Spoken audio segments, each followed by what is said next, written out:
I guess it's not a disappointing loss at home that you probably thought you would have been in a position to win late match. Yeah, absolutely. Our intensity and effort was there. We just weren't quite good enough to get over the line in the end. If we can keep bringing that sort of intensity and work rate, then we can win more games of footy this year. Do you think it's an intensity thing or a mindset, or is it a case of if you guys being underdone, you haven't been able to play other 4 quarters? Yeah, I think just our work rate and intensity to play the sort of footy we want has been definitely more consistent the last 2 weeks, and it's something we're looking to address over the 9 games remaining. You should look pretty disappointed on the coverage after the match. What did he have to say to the boys afterwards? He's been very positive. He understands where we're at, and he's very proud of the boys with the effort we're putting in. But there's no, we're not looking for honourable losses. We still need to make sure we're consistent over the 4 quarters to get the 4 points. How is it to keep the confidence up when you're putting in good performances in patches but not getting results? It's we want these wins. It's very disappointing we're not, and we're doing everything we can to turn it around. It's coming down to 5 or 6 wins from the last 8 matches, Matt. Is that doable? Absolutely. We can win our next 9 games. We just got to keep bringing the effort and intensity, and if we want it bad enough, we can do it. I guess the talking point is Jobe Watson last night. Obviously, a great game. Did you notice the response every time he got near the footy? Not really. People are entitled to their opinions. They pay their money to come to the game. Personally, it's something I probably wouldn't do, but you can't control 36,000 people. Obviously, there's a lot on his shoulders at the moment, and we've just got to wait till the investigations are over before we can really form an opinion, and we're just, like everyone else, are just waiting for that. He looked pretty emotional after the game. Did that surprise you that he had been affected by the vote?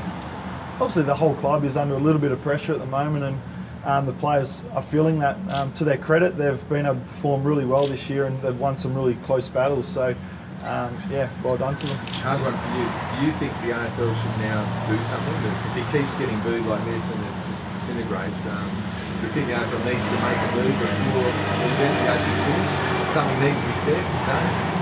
Obviously, it's a pretty big issue, so they're going to take the time that's required to make sure they get it right. I think that's the most important thing. Just off the back of that, to try and put yourself in his shoes, to play like he did, and obviously he's a super player anyway, but to do what he did last night under all that, what sort of admiration do you have for him?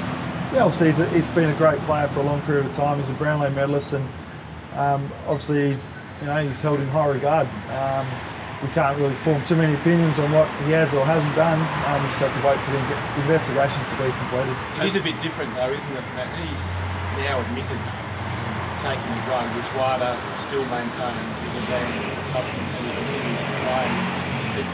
Is it fair to say the crowd has the right to express an opinion on that? Yeah, all supporters have a right to an opinion and to show their views, but for us personally, we can't really say too much, like I keep saying, until the investigations are over. In the old days though, he'd cop a lot of sledging.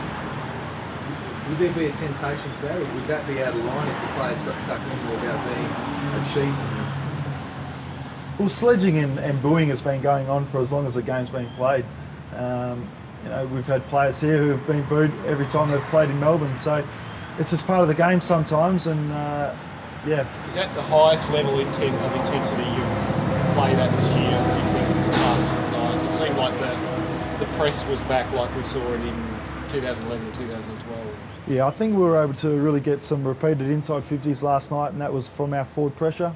A couple of disappointing turnovers in our back half probably cost us in the end, but definitely our forward pressure and tackling intensity is back. What about your midfield depth? No Selwood or Shuey.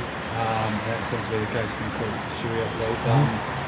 Guys like Daziel and Hutchings coming in and support lending you guys a hand.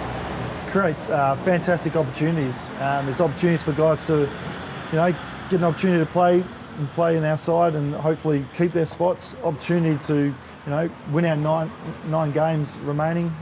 So it's just so many opportunities left for us and for the rest of this year. Do you think having some younger legs in the team actually helped you with that pressure, Matt? The ability, you seem to be able to close their space really quickly and sort of get to the player who received the handball and put him under pressure as well. Yeah, I think it doesn't really matter, or we'd like to think that it doesn't matter who comes into the side. They've got a role to play, and we know what's expected of us, and we're starting to play the sort of footy we want, regardless of who's playing. Correct me if I'm wrong, but you weren't in the centre square for the last bounce. Were you on? Yeah, I was on the interchange for the last few minutes. It was just, the ball was on the other side of the ground. I couldn't quite get on.